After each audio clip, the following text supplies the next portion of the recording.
Halo semuanya, kenalin aku Anissa. Welcome to podcast Vkom Berisik. Jadi teman-teman, episode kita hari ini tuh akan ngebahas suatu topik yang menarik, apalagi bagi kita nih para generasi muda, para Gen Z. Ini adalah topik yang sangat dekat nih dengan kita, yaitu tentang kesehatan mental. Kenapa sih kita ngebahas topik ini? Itu karena kalian tuh pernah gak sih ngerasa bahwa kita tuh harus terlihat punya segalanya di depan layar, apalagi di dunia yang saat ini harus nuntut kita serba cepat dan serba sempurna. Maka kesehatan mental itu bukan lagi soal tren, tapi soal bertahan hidup. Maka hari ini kita bakal bongkar tuntas nih tentang it's okay to not be okay. Nggak apa-apa untuk nggak baik-baik aja di tengah gempuran ekspektasi yang nggak ada habisnya saat ini. Tapi aku nggak akan bahas ini sendirian, karena untuk ngebongkar tuntas tentang kesehatan mental dari sudut pandang anak ilmu komunikasi nih tentunya, aku sudah mendatangkan sosok yang luar biasa. Nah, beliau ini adalah dosen Fakultas Ilmu Komunikasi yang pernah melakukan riset penelitian mengenai komunikasi terapeutik pada pasien skizofrenia di Rumah Sakit Jiwa Tampan Provinsi Riau. Oke, langsung saja mari kita sapa. Ini dia Ibu Novie Resti MIko.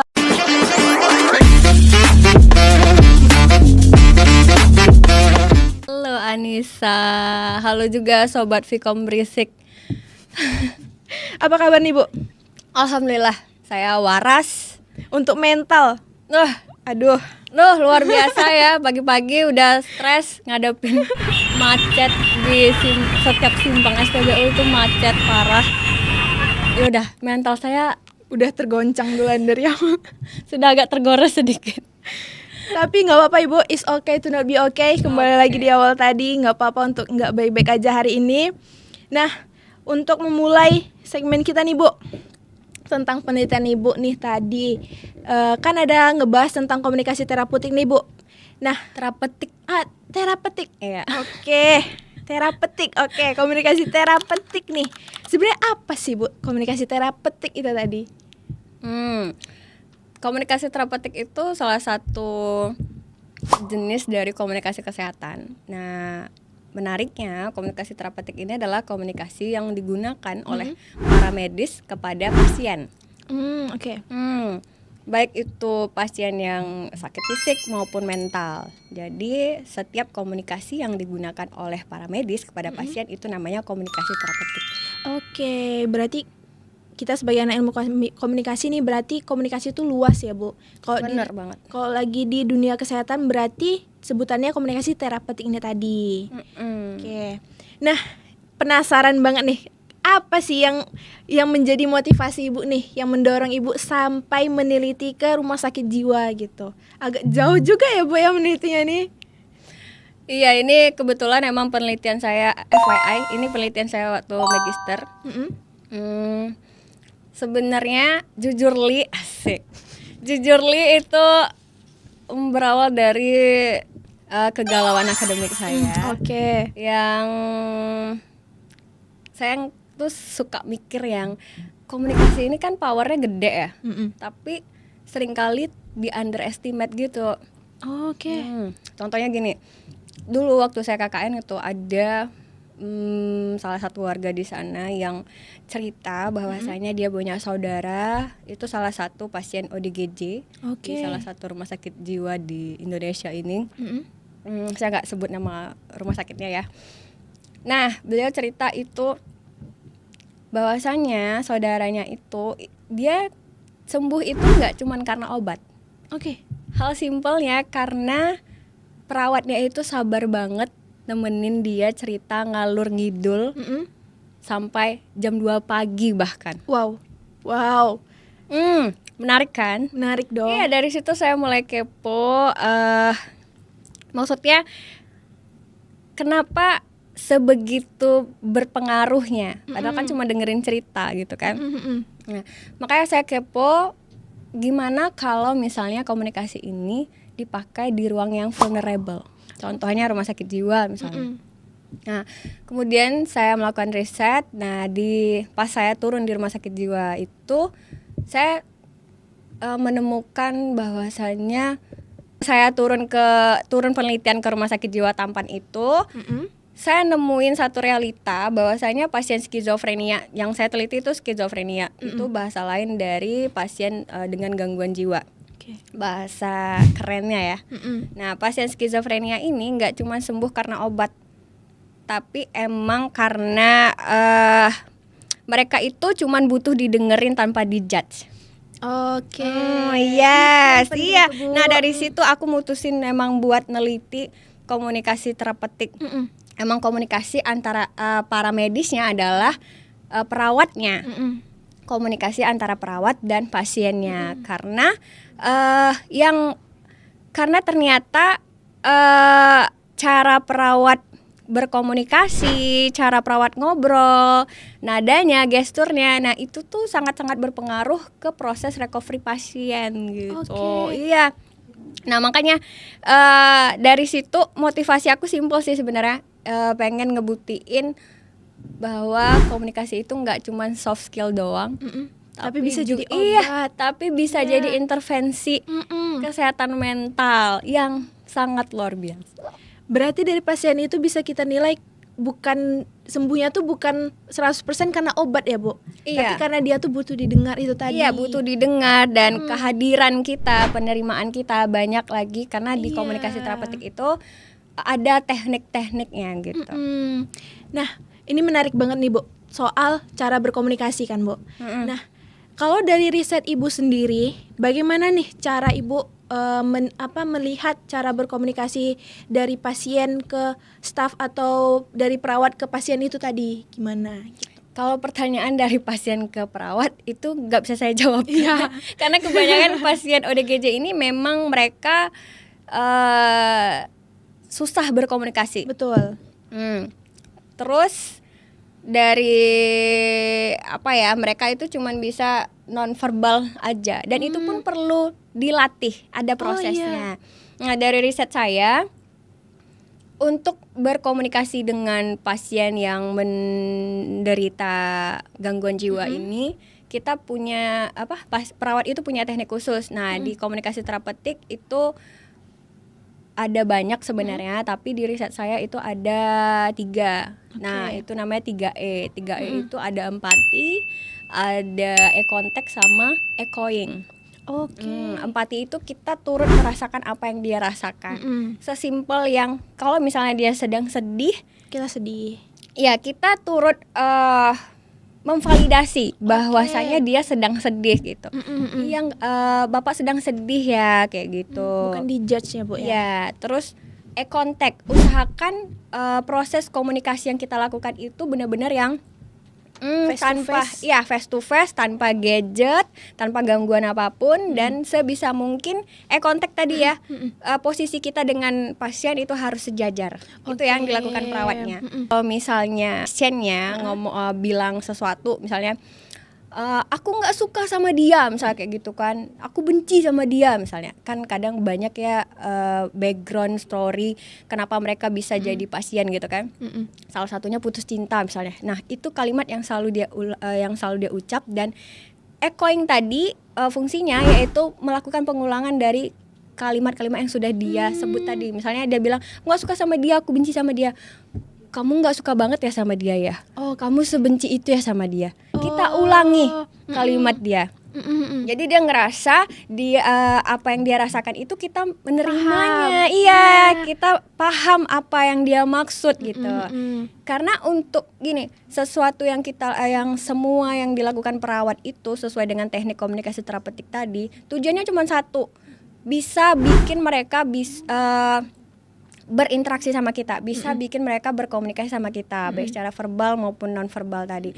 Karena dengan mereka mengungkapkan apa yang mereka rasakan, dengan mereka bisa berkomunikasi dengan kita walaupun dengan bagaimanapun caranya, itu akan memudahkan perawat untuk melakukan analisa. yang kemudian akan dihasilkan dengan hasil diagnosa. Mm-mm. Nah, karena kan untuk menghasilkan diagnosa itu nggak bisa sembarangan kan, Iya, nggak perlu asal-asalan. analisa, perlu ada uji coba yang dan lain sebagainya untuk dapat diagnosa bahwasanya pasien ini sedang mengalami halusinasi ringan misalnya gitu, atau sedang pemantauan perkembangan kesehatan mentalnya dari yang bulan lalu bagaimana dan bulan ini bagaimana. Nah, itu diagnosanya nggak bisa sembarangan.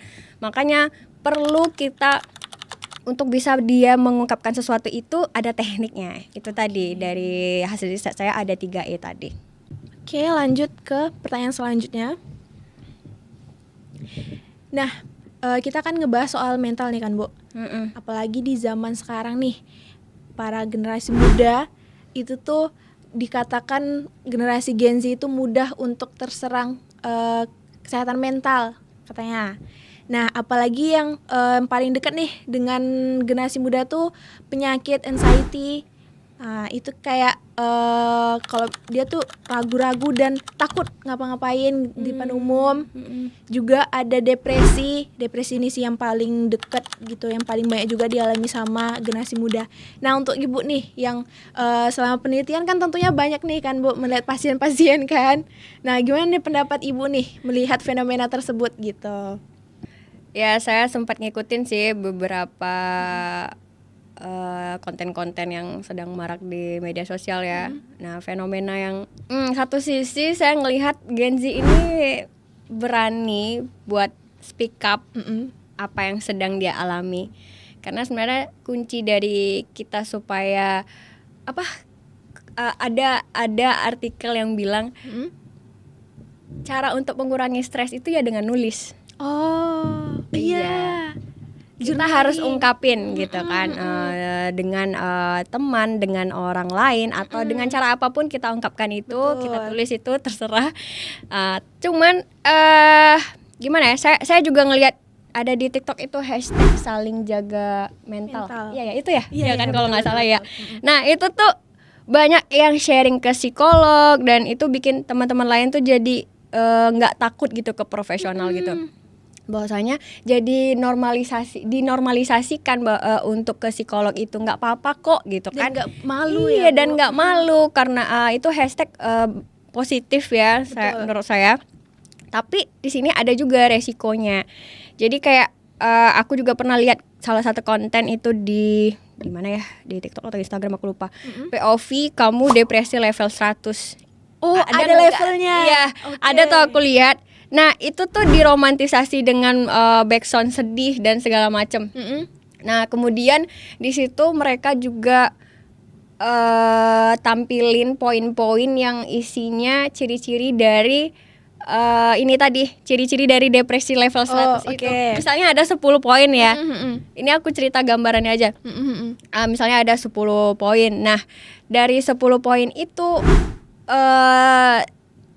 mungkin kita yang lihat nggak semua poin itu ada di diri kita. Nah, itu kita diagnosa bahwa kita sedang ngalamin depresi level 100 padahal kan enggak. Nah, itu tadi Beda-beda jadi juga. iya diagnosa level dini kalau menurut aku dengan konten-konten yang begitu ya. Nah, ini mirip banget dengan kasus di rumah sakit jiwa itu. Nah, contohnya nih, kalau misalnya keluarga pasien salah nangkep omongan dari pasien yang delusi misalnya, terus dia udah sebarin ke tetangga misalnya. Nah, itu kan stigmanya makin parah dong. Iya. Nah, itu yang sebenarnya kita perlu tahu resikonya untuk Gen Z yang positif memang untuk bisa kita speak up tentang kondisi kita di media sosial, tapi mungkin cara berkomunikasinya harus diperbaiki gitu ya kan. Nggak semua hal Bisa kita ceritakan. iya, dan tetap ada batasannya. Kemudian nggak semua konten di media sosial tentang mental health itu kamu bisa tampung bahwa itu kamu gitu. Iya, Enggak ya guys. Jadi harus pintar-pintar juga, harus cerdas juga memilih konten, harus cerdas juga menganalisa sebuah konten gitu. Jadi sebenarnya kalau menurut aku, Ibu nih pakai bahasa saya, Ibu. Mana sih, woy? Senyaman ibu aja. Iya, ibu kadang lupa, kadang kayak ngomong sama temen tuh beraku-aku kan. Oke, lanjut lagi ya. Nah, jadi kalau menurut saya keterbukaan itu sebenarnya keren, tapi harus dibarengi sama literasi. Kayak di komunikasi terapeutik ya. Nah, itu ada teknik namanya klarifikasi. Oke. Iya, jadi sebelum kita nge-share kita harus tanya dulu ini untuk edukasi atau cuman untuk FOMO doang. Oh iya. Iya bener, untuk Karena beda everyday. arti ya bu ya. Iya bener. Jadi kayak flexing mental health itu, flexing mental health awareness itu sebenarnya boleh, tapi jangan lupa kayak upgrade cara kita berkomunikasi tadi. Betul. Nah, menarik banget waktu kita ngebahas tentang keterbukaan nih, Bu, di ruang publik gitu kan. Apalagi kita dalam ilmu komunikasi itu kan ada yang namanya hambatan ya. Dari hambatan antara pengirim atau penerima pesan. Nah, yang Ibu alami nih selama meneliti, ada nggak yang menurut Ibu tuh hambatannya yang paling ngena banget bagi Ibu gitu selama meneliti tersebut? Banyak ya sebenarnya ya. Kalau kita bahas tentang hambatan tadi ya, hambatan komunikasi ya. Ya berarti kita ditambah dengan hasil riset saya. Nah itu mungkin ada 3 big enemies yang memang sebenarnya kita harus buang jauh-jauh. Yang pertama itu stigma dan labeling. Nah ini tadi nih, stigma dan labeling itu sering banget, bahkan di negara Indonesia tuh kebiasaan masyarakatnya memang stigma labeling itu deket banget loh sama kita orang Indonesia. Betul. Ya kan? Contoh orang pasien keluarga dari pasien ODGJ ini, mereka tuh malu sebenarnya punya keluarga yang pasien Oh iya ODGJ. betul. Karena stigma ODGJ labelingnya itu kan orang gila. Orang yang nggak berfungsi sama sekali di muka bumi ini gitu. Iya kan. betul. Nah, itu sayangnya di Indonesia. Tidak ada support, bentuk support itu nggak ada sama sekali. Iya. Makanya stigma dan labeling ini sebenarnya memang benar-benar harus dimusnahkan. Betul. Contoh ya, itu kalau di rumah sakit jiwa itu kebanyakan kan syarat untuk mereka dikatakan sembuh itu ada 3. Yang pertama, mereka bisa mengkonsumsi obat sendiri, secara teratur dan sendiri, mandiri gitu. Iya. Yang kedua, mereka kenal diri mereka. Yang ketiga, mereka dijemput sama orang tua. Nah, kebanyakan masalah pasien rumah sakit jiwa Tampan itu bukan pada recovery-nya. Perawat-perawat di sana sudah mengusahakan untuk mereka sembuh, dan 2 poin itu tadi sudah didapat. Terpenuhi. Iya, terpenuhi. Hanya poin ketiga ini. Oke. Nah, kebanyakan mereka itu tidak dijemput sama orang tuanya atau keluarganya. Karena banyak kasus ketika mereka kembali ke keluarganya justru makin kambuh. Kenapa? Karena keluarga bisa jemput, keluarga bisa nerima keadaannya, tapi lingkungan sosialnya. Betul. Nah, iya, lingkungan sosial itu berpengaruh, teman-teman. Jadi ada satu kasus waktu itu, salah satu pasien rumah sakit jiwa Tampan itu sudah dikembalikan ke keluarganya, bahkan sudah beraktivitas seperti orang biasa. Waktu itu dia jadi tukang parkir di salah satu pasar di daerahnya. Kemudian dia balik lagi menjadi pasien di rumah sakit jiwa Tampan hanya karena dia ngamuk di pasar, dan itu disebabkan ada ejekan dari salah satu warganya, dari lingkungannya, bahwasanya dia dibilang mantan orang gila. Nah, iya. Jadi dia ngamuk, ke-trigger. Iya. Nah, kalimat-kalimat yang kayak gitu tuh bikin dia emang sama, kalau kita kan pernah ada di posisi yang trauma besar ya kalau jadi pasien dengan gangguan jiwa ini. Nah, ketika dia kembali dan tidak diterima dengan lingkungan sosialnya, itu sangat-sangat berpengaruh. Iya. Nah, makanya dia kambuh lagi, kumat lagi, dan dia ngurung diri sampai berhari-hari itu, sampai akhirnya dijemput lagi sama perawat dari rumah sakit jiwanya. Nah, contohnya kalau Gen Z itu dia jadi di orang normal ya. Contohnya Gen Z itu jadi takut dia mau curhat. Karena nanti takut dicap nggak bersyukur, lebay. Iya, itu tuh stigma and labeling. Kan gitu ya. Kita kan, aku nggak mau curhat. nanti dibilang ini, nanti dibilang itu ya kan. Iya, itu sempat viral Kau banget tuh di nggak bersyukur aja. Gitu. betul. Itu nyeselin banget tau Bu. Iya kan? Iya. Makanya itu di orang normal kan. Apalagi di pasien ODGJ gitu. Waduh. Iya, terus yang kedua itu lack of vocabulary. Nah, lack of vocabulary ini kayak contohnya ada sempat mahasiswa saya itu dia curhat, Bu, dada saya sesak Bu, saya mau nangis tapi saya nggak tahu mau nangisin apa gitu. Nah sebenarnya kan dia udah ngalamin anxiety attack itu di situ Iya, kan. betul. Dia tuh pengen ngeluapin tapi nggak bisa, kayak ada sesuatu yang nahan gitu. Nah sama di rumah sakit jiwa itu juga kayak gitu tuh. Nah pasien itu dia cuman bilang, aduh saya nggak enak badan, padahal dia tuh lagi cemas. Oh, tapi nggak bisa mengatakan alasan sebenarnya. Yes, gitu. Dan dia tuh nggak sadar kalau dia sedang cemas. Jadi dia, ya sama kayak kita. Kita kayak, aduh, apa ya yang aku tuh pengen nangis tapi gimana? Aku nggak tahu mau nangisin apa gitu. Nah, coba cerita aja gitu sama orang terdekat. Itu sih solusinya. Nah, yang terakhir itu ada respon yang invalidating. Ya sama ya kayak tadi ya.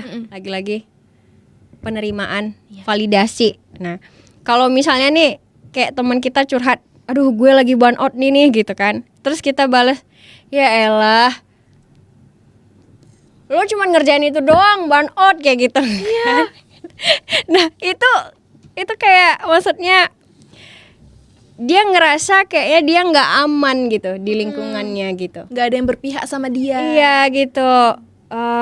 Loh aku nggak boleh burn out emang gitu kan ya. Nah sama dengan kalau di RSJ itu seringnya kayak misalnya gini nih, kalau pasien skizofrenia itu kan dia sering halusinasi tuh kan. Betul. Kayak tiba-tiba aduh takut kayak gitu kan, dia punya ketakutan. Nah kalau misalnya perawatnya balesnya kayak gini, apa sih yang ditakutin, nggak ada loh, nggak ada loh yang harus ditakutin di sini. Nah itu tuh dia bisa diem tuh sampai 3 hari nggak mau ngomong sama sekali. Oh iya. Bahkan dia nggak mau minum obat. Oke. Iya, jadi perlu kita respon invalidating tuh itu. Kita harus validasi apa yang dia rasakan. Jadi kalau misalnya dia ngerasa takut, Bapak takut ya, Bapak dengerin suara apa Pak, serem ya suaranya ya, kayak gitu. Jadi kita turut kalimat-kalimat yang invalidating itu bikin orang kapok buat cerita. Makanya kita kalau bisa sebisa mungkin nggak ada tuh respon invalidating tuh nggak ada gitu. Karena memang pengaruhnya, efeknya sebesar itu, bikin orang nggak mau cerita, bikin orang jadinya makin murung, down, trauma dan lain sebagainya gitu. Dan teman-teman yang perlu kita ambil dari obrolan kita dengan Ibu Novi tadi adalah bahwa ingat kita tidak sendirian dalam perjalanan ini, dan ingat bahwa menjaga kesehatan mental itu bukan petunjuk bahwa kalian lemah, kita lemah, itu bukan. Itu justru malah bahwa diri kita tuh aware sama hal tersebut gitu. Dan kalau misalnya hari kamu ini tadi terasa berat seperti kata Ibu tadi ya Bu, nggak apa-apa, take your time, istirahat sebentar itu nggak apa-apa. Jangan berpikir bahwasannya kalau kita istirahat nanti aku tertinggal, itu nggak boleh, nggak apa-apa juga kalau misalnya kita istirahat, karena dunia ini walaupun tetap berjalan tapi nggak ada yang perlu kejar-kejaran ya kan. Iya Bu? benar. Jadi kita santai aja, dunia ini tuh santai aja, semua ada porsinya masing-masing gitu. Tapi tetap tanggung jawab. Iya betul. Jadi kalau dikasih tanggung jawab atau tugas, selesaikan. Jangan hanya karena mental kalian lagi lemah, lagi down, tiba-tiba tanggung jawabnya disepelekan gitu kan. Nggak boleh. Ya. Itu kan kita istirahat, bukan menghilang ya kan Bu ya. Itu benar. beda konteks gitu. Oke teman-teman, jadi podcast hari ini cukup di sini aja. Tentunya pembahasan ini tuh dapat membuka kita soal banyak hal gitu. Jadi baik teman-teman, aku Anissa pamit undur diri. Jangan lupa untuk komen, like, share, and subscribe, dan agar teman-teman tuh bisa melihat episode-episode menarik selanjutnya. Dan jangan lupa untuk bernapas hari ini. Oke, bye-bye teman-teman semua. Bye-bye. See you next time.